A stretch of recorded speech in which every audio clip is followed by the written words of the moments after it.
Bulacan. Your Honor, I invoke my right against self-incrimination, Your Honor. Anak ng patingo. Ito ang sagot ni Arevalo, owner ng Wawaw Builders, nang tanungin ni Senator Estrada kaugnay sa mga proyekto nito sa Bulacan. Napangiti na lang ang mga senador sa sagot nito. Mr. Chair, pwede bang... Linawin muna natin yung sinabi kasi ang narinig ko, I invoke my right to self-incrimination. Against Wala self-incrimination, akong Your narinig Honor. na against eh. plus Dagdag pa ng senador. Mr. Arevalo, alam mo, malamig na malamig ulo ko ngayon ha. Pero pag ikaw, tumingin ka ng tingin na sa cellphone mo, hindi ko alam kung ano binabasa mo dyan, humarap ka sa amin. Sa huli ay pinayuhan ito na kausapin ang kanyang abogado. Pero Arevalo, meron kang abogado? Yes po, Your Honor.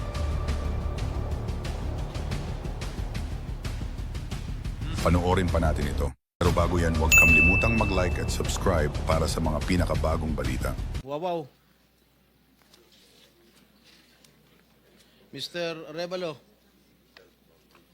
kanina, nandito ako kanina, umakyat na ako, pagbalik ko rito, nakatungo ka pa rin.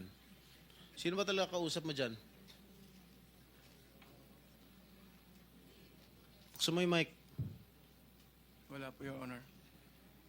Meron ka ba abogado? Yes po, Your Honor. Ikaw ang may-ari ng Wawaw. Opo, Correct? Your Honor. Ano ba yan? Sole proprietorship, partnership, or corporation? Sold po, Your Honor. Sole, ikaw lang. Magkano paid up capital? Magkano capital mo dyan? Nung una po is 9 million po, 2017. 9 million. 2017 po, nag-start po kami. 2017. 17 po. Up to now. Hindi po. Sole proprietor pa rin hanggang ngayon. Apo. Okay. Paano ka naka-garner with 9 million as your capital? Paano ka nakakuha ng malalaking proyekto sa DPWH? Nag-start lang po kami nung 2019 po na may nagka-project po. 2019? Opo. Sino kausap mo? Wala po, Your Honor. Wala po. Wala kang kausap? Wala po. Okay. Involved ka sa Ghost Project? Your Honor, I invoke my right to self-incrimination, Your Honor. Ano nga? Pakiulit. I invoke my right for self-incrimination, Your Honor. What?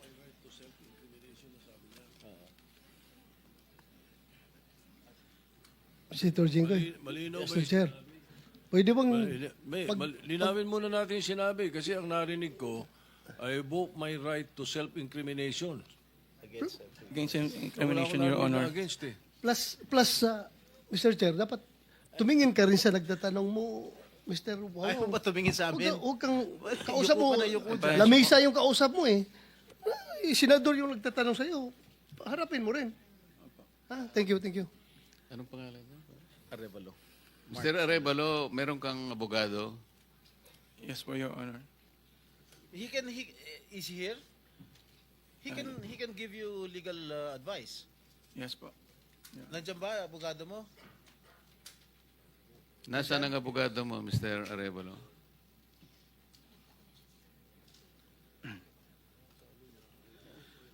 Nasagot ko po, Your Honor.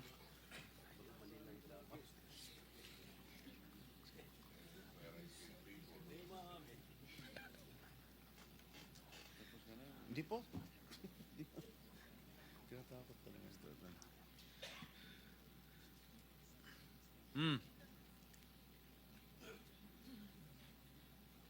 Oh, answer. Tingnan mo na, so may in-advisean ka na ng abogado mo, ha? Mr. Arevalo, Are you involved in any ghost projects? Your Honor, I invoke my right against self-incrimination, Your Honor. Ilang taon ka na? 37 po, Your Honor. 37. Wow, bata ah. Bago ka pumasok sa mga kontrata sa gobyerno, ano trabaho mo dati? May mga, may nasa construction company po ng kamag-anak po. Kamag-anak mo? Gaano kalapit yung kamag-anak mo? Tatay mo ba yan? O pinsan? Tsuhin? Mga kamag-anak lang po, tita po. Kaya nga, sino nga kamag-anak? Wala namin kamag-anak. Tita po. Ha? Mga tita po. Tita mo? Nasa construction business? Opo. Tinuruan ka? First, naglayasan po muna po. Ha? Layasan po Ano yun. yung mga proyekto mo? Ano mga nakuha mo proyekto rito sa DPWH? At saan?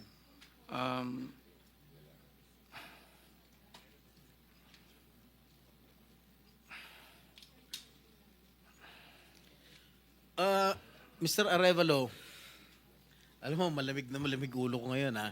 Pero pag ikaw, tumingin ka ng tingin na sa cellphone mo, hindi ko alam kung ano binabasa mo dyan, humarap ka sa amin. Opo.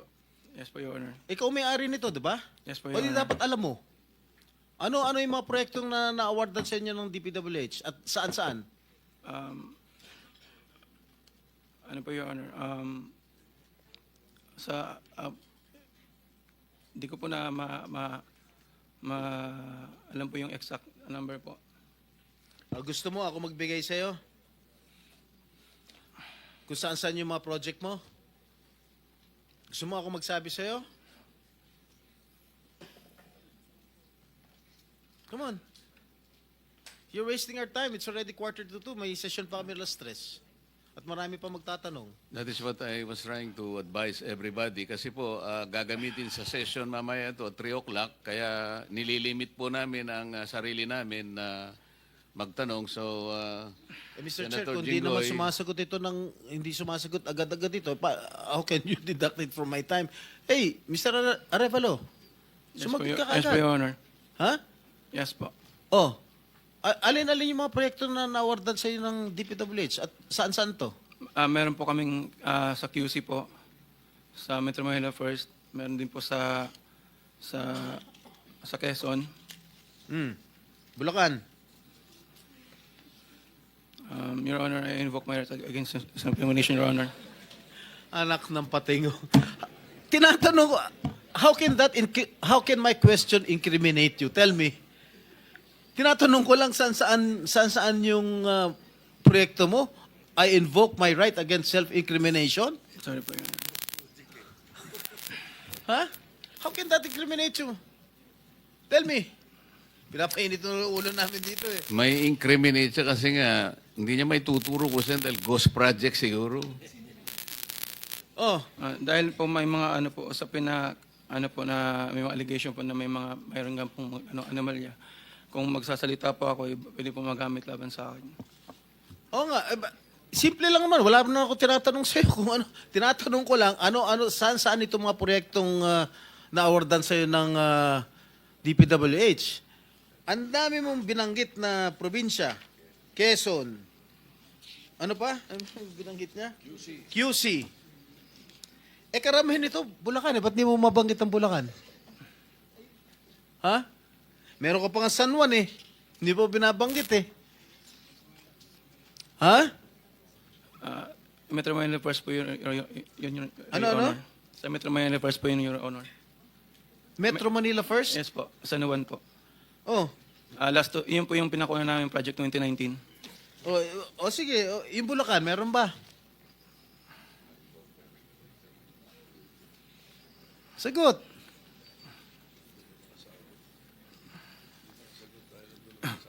Your Honor.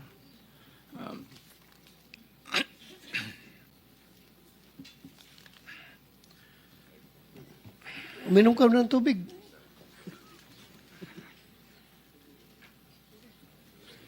Oh. Ilan? Ilan? Di ko pa sigurado, Your Honor. Oh, dito base sa record namin, meron kang 42 projects sa Bulacan. Meron kang 42 projects sa Bulacan. Yung bulk ng na-award na contract sa inyo ng DPWH, ang bulk mo nasa Bulacan. 42. Ha? 2 sa San Juan. 2 yata sa Quezon. Meron sa Ilocos Norte. Meron sa Caloocan. Meron sa Laguna. Yan, Bulacan lahat to. San Juan. Quezon City. Tsaka identical ang presyo, ha? Identical ang mga presyo rito. 77 million, 77 million, 72 million, 72 million. Sino ba? Bakit ganun? Oh, Lahat ba last ng- and final question. Meron Meron ba ka ng 42 projects above How Above. much? Yeah, 42 projects sa Bulacan. Meron 90 million. Kaya nga, above 50? Yes, above 50 million. Lahat. So, Mr. Arevalo, kung 42 projects ito, 42 plunder cases ito eh. Kanina sinasabi namin sa inyo, kung nakikinig po kayo, makikipag-deal kami sa inyo na po pwedeng hindi na kayo ipoprosecute criminally, magturo na lang kayo. Kasi sa palagay namin, hindi kayo ang most guilty. Kapag nakapagturo po kayo ng mga kasangkot talaga dyan, na talaga sila naman ang talagang talamak na sa paggawa nito, anong malay ninyo? Baka imbes na criminal prosecution, wag na yon. Bayaran nyo na lang ang gobyerno, pero magturo po kayo. Para meron po tayong kapuntahan talaga. Kasi kung ganito na lang tayo ng ganito, ikutan ng kito, mapipilitan po, puro plunder. Harapin po ninyo 42 plunder cases. Hindi po fair sa inyo yun eh.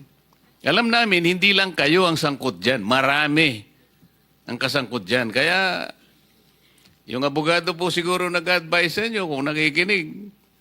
Tingnan nyo rin po na maganda ring offer para sa amin ito. Makakatulong pa kayo sa bansa. Matigil na po ito. Ilang minutes yung video? Meron ako ipapakita with the permission of the chair. Siguro 1 minute lang na video. Tingnan mo, Mr. Arevalo, kung project ng Wawaw to.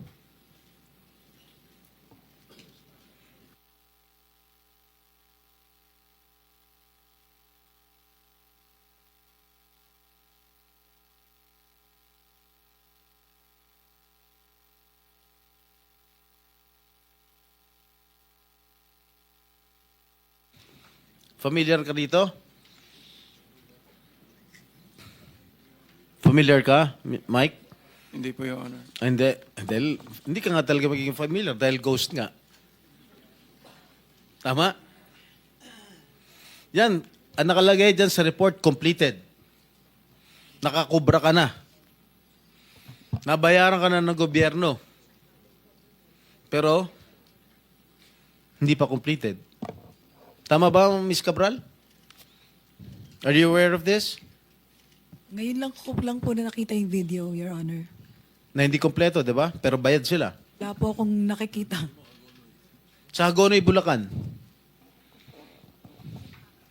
So, hindi mo alam, Mr. Arevalo. Ngayon ko lang din po Ha? nakita yung video. Ngayon ko lang din po nakita yung video, Your Honor. Oh, talaga hindi mo makikita dahil hindi mo naman alam. Kasi nga ghost. Di ba? Alam mo, nag-iisip na ako kung isa-cite kita yung contempt dito eh.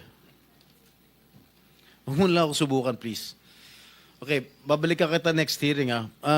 Miss Sarah. Mr. Chair, with the indulgence of the SP Pro Temp, interjection. Yes, Okay, please. provided it's very brief kasi Yes, kulang na very po brief, tayo Mr. sa Chair. panahon. Apo, very brief lang.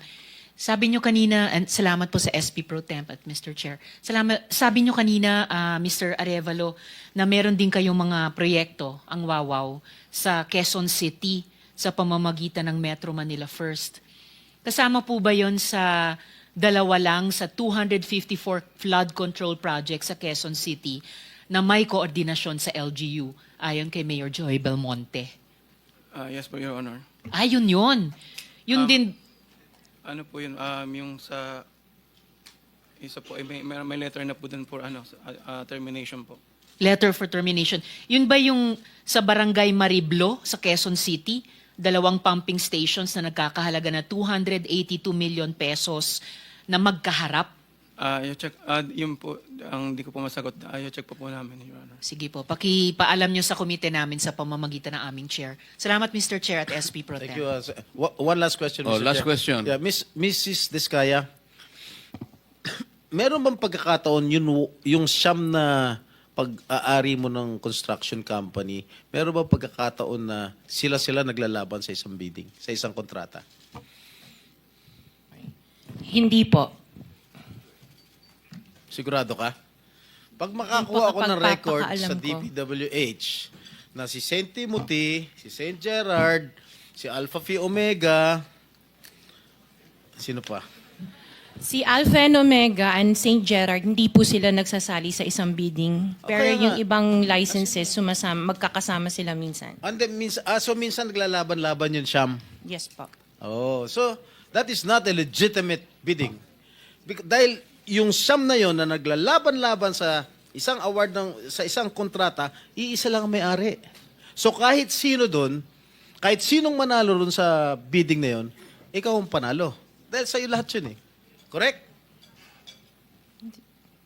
Tama? Hindi po, kasi iba yung may-ari ng mga companies. Oh, sus. Kasi I'm sabi mo just lang, ikaw, concerned with Alpha and Miss Omega. Diskaya, Opo. kanina, sinabi mo Alpha Phi Omega lang ang sa'yo. Opo. Nung tinanong kita ulit, in-enumerate ko lahat yung siyam na korporasyon, inamin mo sa'yo lahat yun. Oh, di ba? The records will bear me out. Opo. Oh, ngayon, ang tinatanong ko sa'yo, yung bang siyam na korporasyon na yon, Panglimang tanong na. naglalaban-laban ba sa bidding yan? Panglimang Yes tanong po. na yan eh. Sabi mo kanina, last question. Hindi ba sumagot? Ay, sumagot. Oh. Hindi, sigutin mo. Opo, sumagot ako. Oh, Opo. naglalaban-laban. Opo. So pag Sinagot ko. naglalaban-laban yung siyam na korporasyon sa isang kontrata, at kung sino manalo ron, kahit isa sa siyam na manalo, sa'yo pa rin yun. Ikaw pa rin ang panalo. Correct? Opo. Oh. Senator Erwin, Ang tanong ang... very brief lang, baka Opo, tayong maano ang sa sagot panahon. po, ang sagot po dyan, Senate Pro Temp, nagbibiding-bidingan. Anyway, matanong ko lang po sa COA, na-relieve nyo na ho ba yung inyong first district COA auditor, yung sa Bulacan, na nag-audit ng mga coast project? Hindi pa. Hindi pa po, Your Honor. Bakit po hindi ninyo ba na-relieve? Nakipagsabwatan na po sa district engineer po natin since 2022. Bakit di po na-relieve? Sir, wala pa po namang ebidensya na nakipagsabwatan po yung... Wala pa pong ebidensya 2023. Sa Pangulo na nagsabi, pati Senator Ping Lacson nagsabi, anong gusto mo? Ebidensya? Your Honor, hindi po ako ang merong authority. I know mag-release. that. I Opo. know that. That's why I'm asking you. Now, when are we going to see her relieved or him relieved? Ipapaalam ko po sa... Ipaalam niyo po kaagad, okay? Dahil wala ho kami oras. Panghuli na lamang po, matanong ko lamang po ang MMDA. Kanina po. Mr. MMDA, sir, nagpresenta po si Ramon S. Ang na tutulong sa flood control po natin. Siya po maglilinis dyan, libre. Ano po ang reaction po ninyo? Acceptable po ba ito? Itong pag-volunteer ni RSA para linisin ang mga estero natin para hindi na tayo bahayin kagaya nangyayari everyday pag umulan ngayon? Opo, tuloy-tuloy naman po yung coordination meeting natin. In fact, meron na po kaming ilo-launch sa Las Piñas po na cleanup drive po ng Las Piñas River. And katulong din po namin sila na mag-ayos po dito po sa may Rojas Boulevard. Nag-inspect na rin. Okay? Salamat po, Mr. Thank Chair. you. 1 minute, Senator Bato. 1 minute, Senator... 10 1 minute na. Minority Leader and 2 minutes to Senator Alan. Thank you. Hindi pa, kasi ano na tayo. Thank you, Mr. Chairman. Since andito yung BIR, Commissioner, may this committee know kung among the 15 contractors, sino-sino dito yung mga top taxpayers? Kung meron kayong records dyan, sino-sino nagbabayad? O kung sino nagbabayad ng tax? At magkano ang binabayad nila? Yes, Mr. Chair. As far as yung ranking is concerned, we currently don't have that kung anong in terms of top taxpayers sila. No? But definitely registered naman and merong mga payments. And siguro because of 270, we cannot disclose the amount of taxes that they've been paying unless andito naman sila kung willing silang i-waive yung Section 270. So you cannot provide this committee? In executive session na... Executive session? Yes, Mr. Chair. Mr. Chair, may we know from BIR in the next hearing kung magkano ang binabayaran nitong 15 construction companies na tax. Yun lang ang hihingin ko, Mr. Chair. Bibigay mo next hearing. Madala mo yung data. At kung gusto mo, executive session, kaya mo? Executive, because that's a condition for Section 270, unless they waive their right to against the confidentiality under Section 270. Do you think ganitong hearing, hindi yan magiging exemption?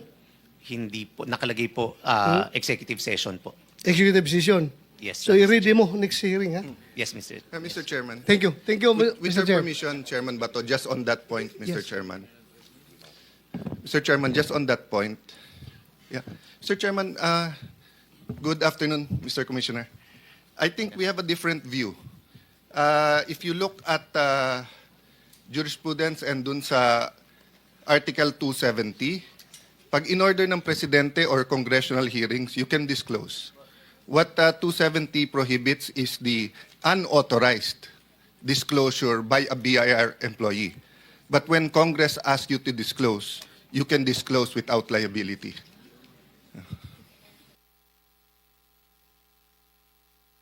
This is Abacada Guro Party List versus Purisima.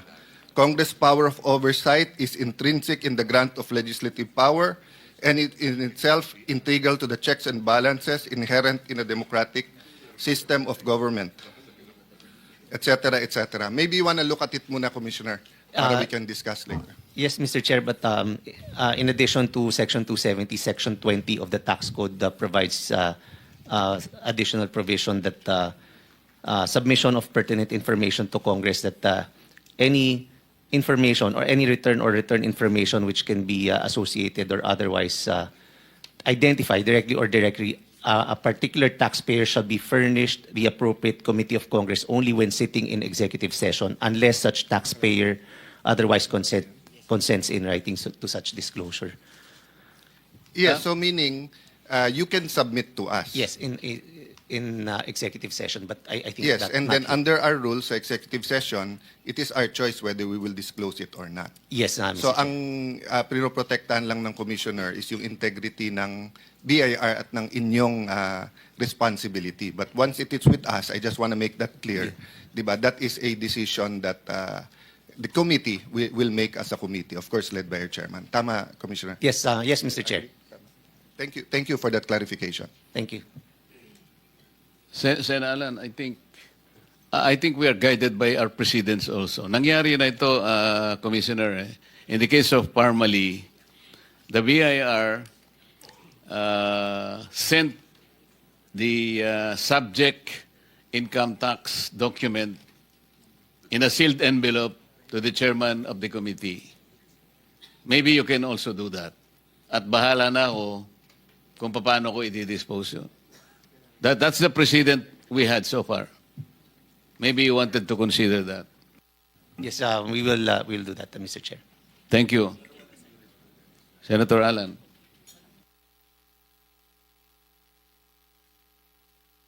Yes, Mr. Chairman. Of course, we'll be guided by jurisprudence. My personal feeling is that assessment is Congress can compel. But of course, we shouldn't violate the law. We should follow it. But a good compromise nga is that we will consider it a constructive executive session that the BIR Commissioner turn over to you with the condition that it will not be released unless we follow our rules and vote that it be released, but it will be for the perusal. And of course, we thank the Commissioner for doing the research on it.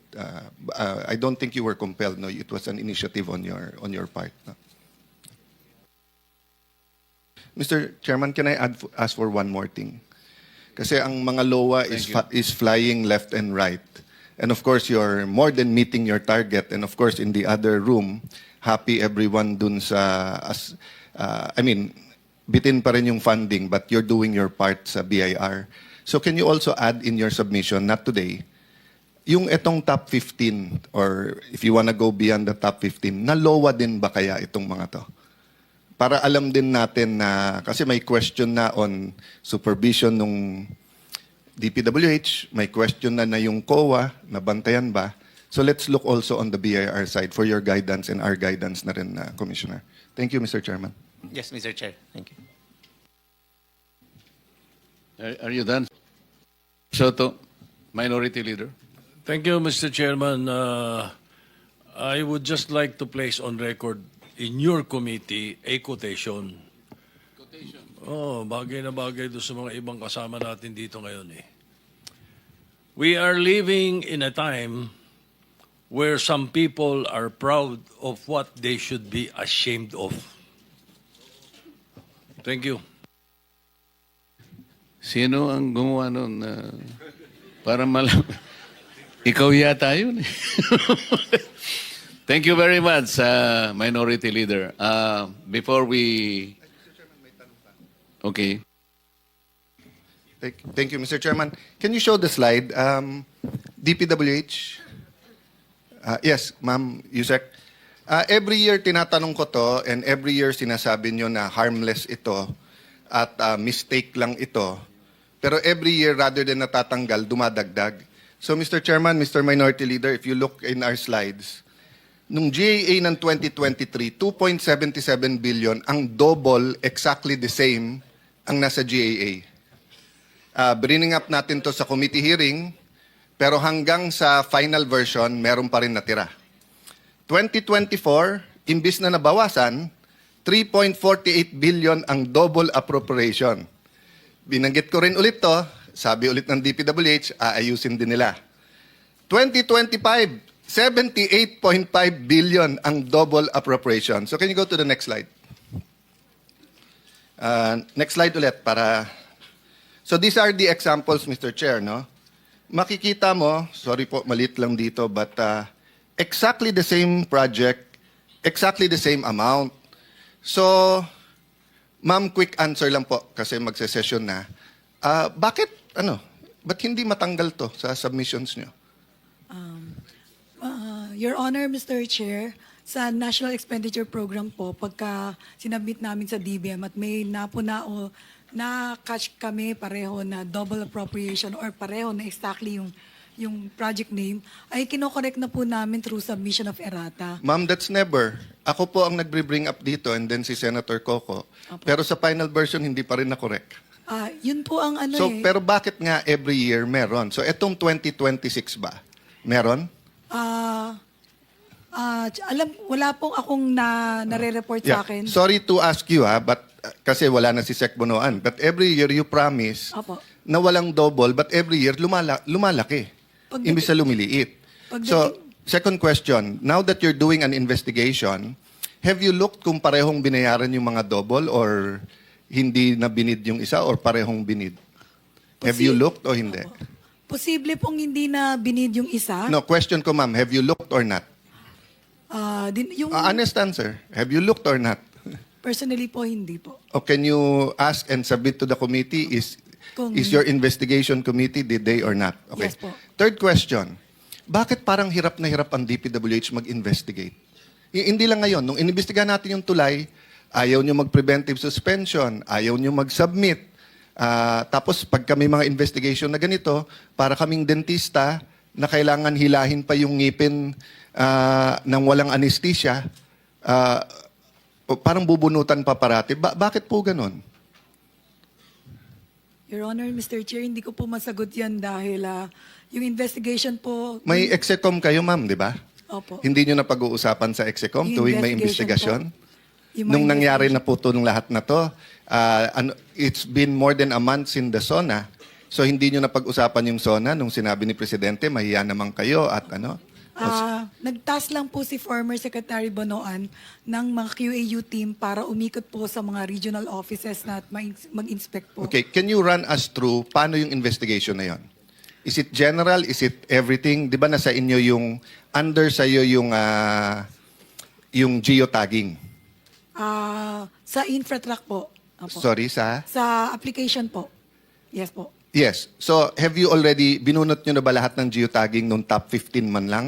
At tinignan nyo na ba kung may ghost o wala? Yun po yung kinuha ng ma-inspectorate, yung geotagging, para po tignan kung nandoon po sila talaga sa location na nakareport po sa application.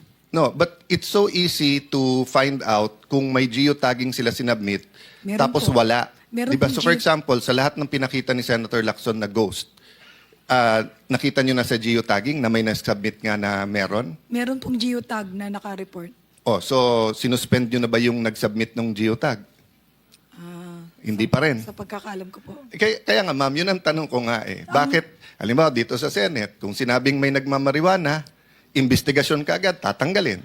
Sa BIR, tanong mo kay Commissioner, yung katabi mo, nababasa ko lang, hindi mo na kwento to, Commissioner, nababasa ko lang. Di ba, ilan na sinuspend nyo sa term mo?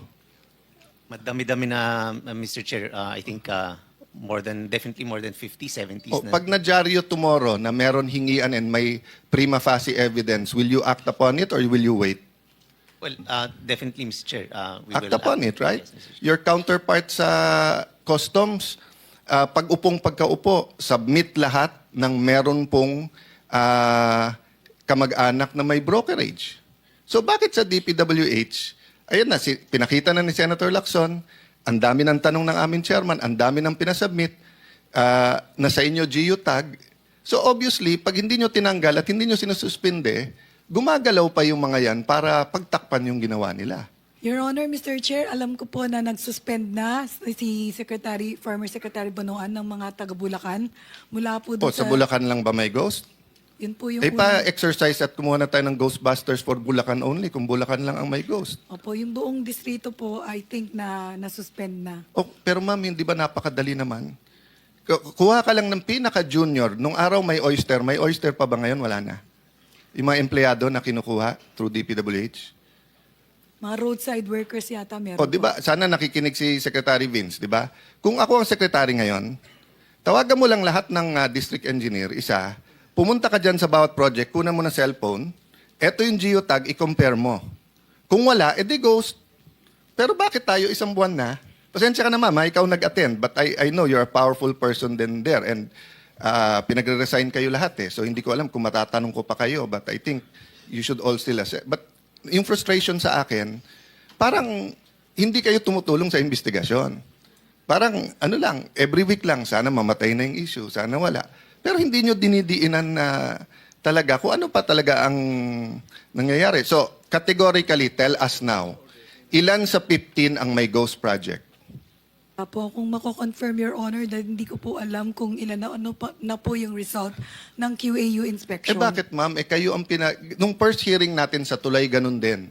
Ang lahat ng pinadala sa hearing, ang sagot, hindi ko alam. I apologize. Kaya nga, ba't kayo ang pinadala kung hindi alam?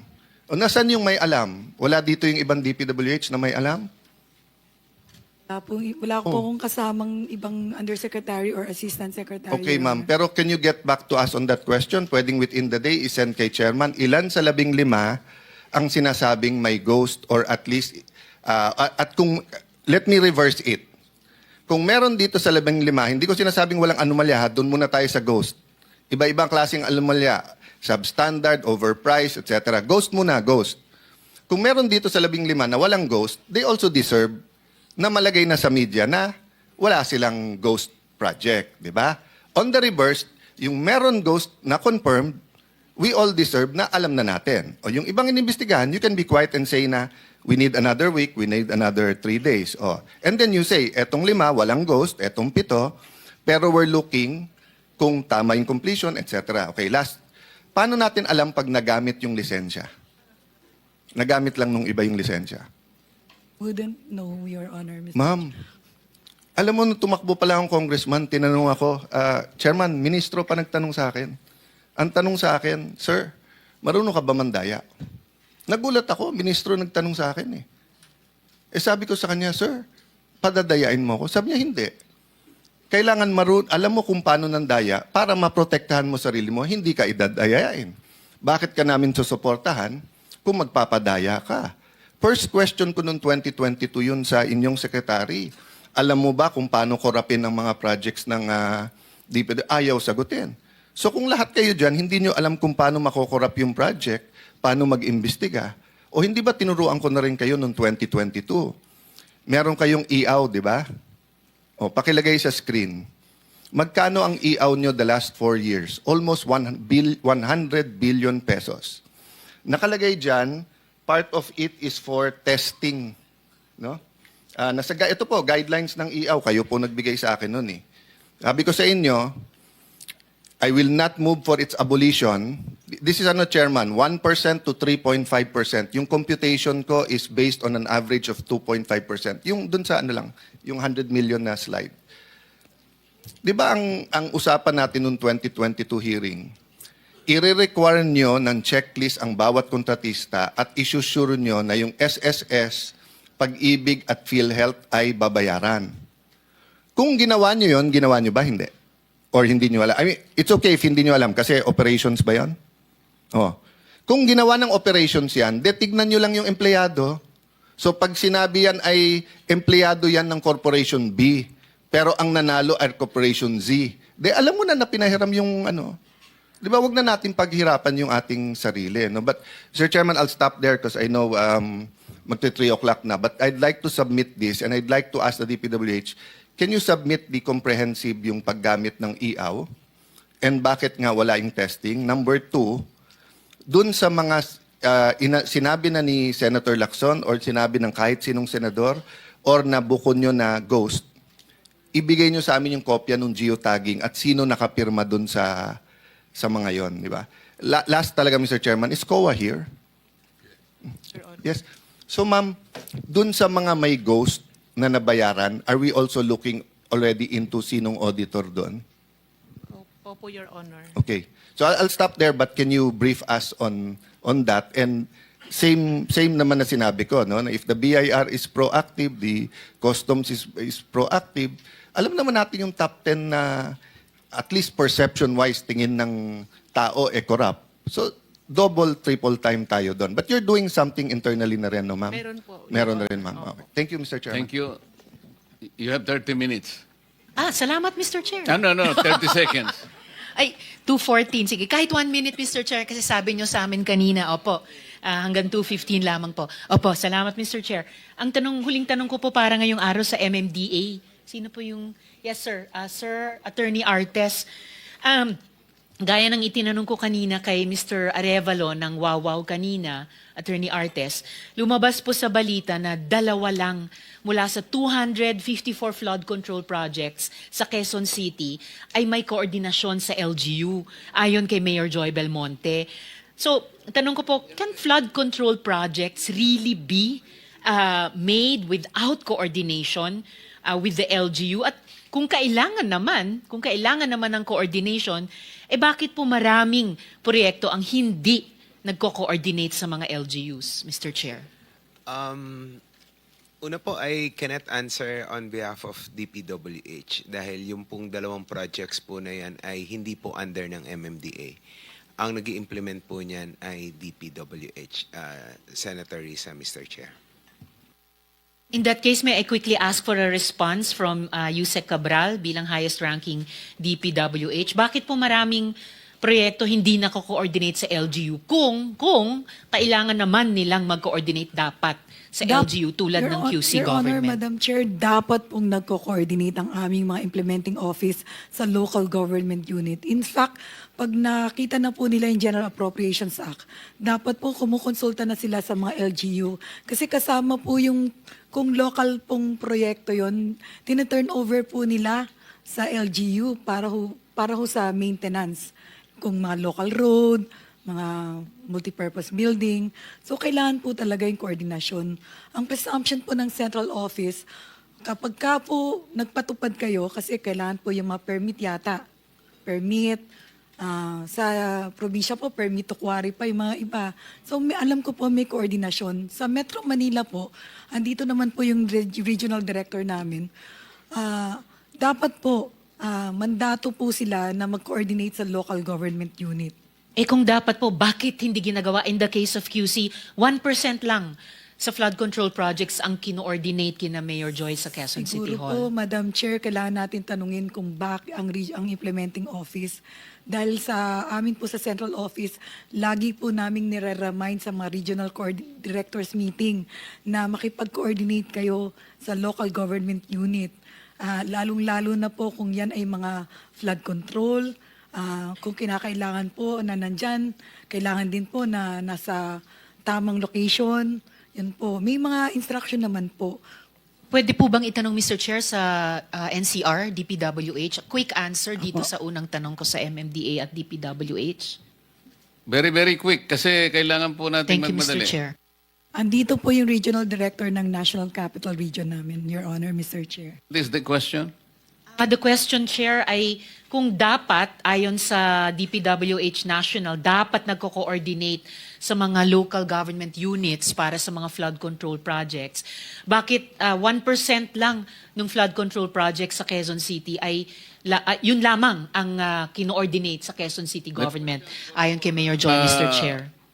Calls for an answer of yes or dapat ba o hindi? Dapat po, Your Honor. Okay. Opo, sinabi na po yan ng National, Mr. Chair, pero bakit hindi, yung 99% hindi daw kino-ordinate sa Quezon City government, sir? Most of the projects implemented by the District Engineering Office, usually naman po, sumusulat po, paglabas po ng GAA, sumusulat po yung mga district engineers sa mga LGU. Kaya lang siguro dun sa part po ng Quezon City, wala po naging clearance to proceed. But may sulat naman po na informing them about the projects po. Walang clearance to proceed and yet nag-proceed? Yes po, Your Honor. Sino dapat nag-i-issue ng clearance to proceed pero hindi nag-issue? Kailangan po mayroon din pong clearance from the LGU po, Your Honor. So kasalanan nito ng QC Hindi, iba yung sinasabi ni Mayor Joy 252 flood control projects, 2 lang ang kino-ordinate sa Quezon City Hall. So how does DPWH NCR explain that?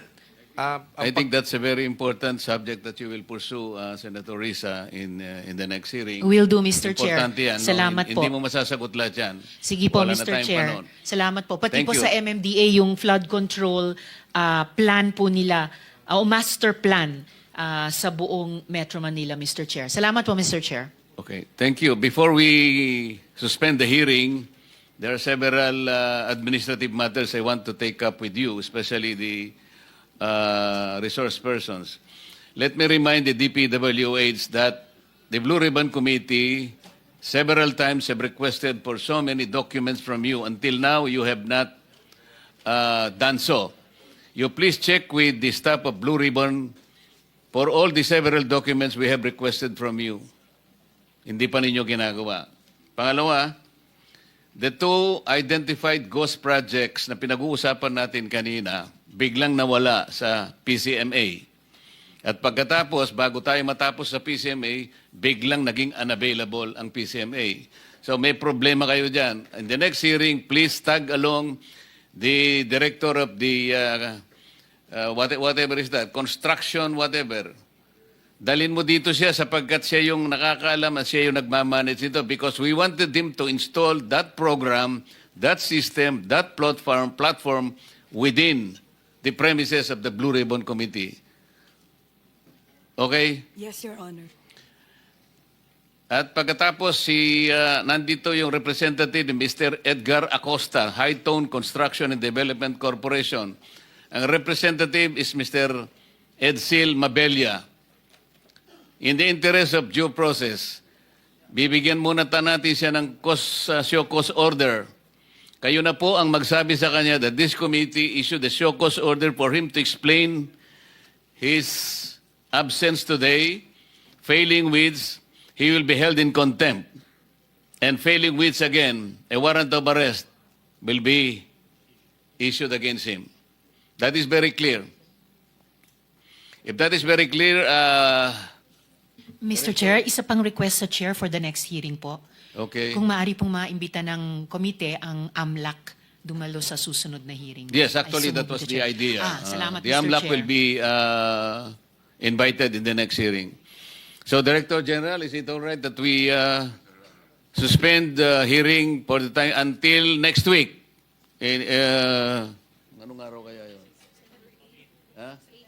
Until September 8, 2025.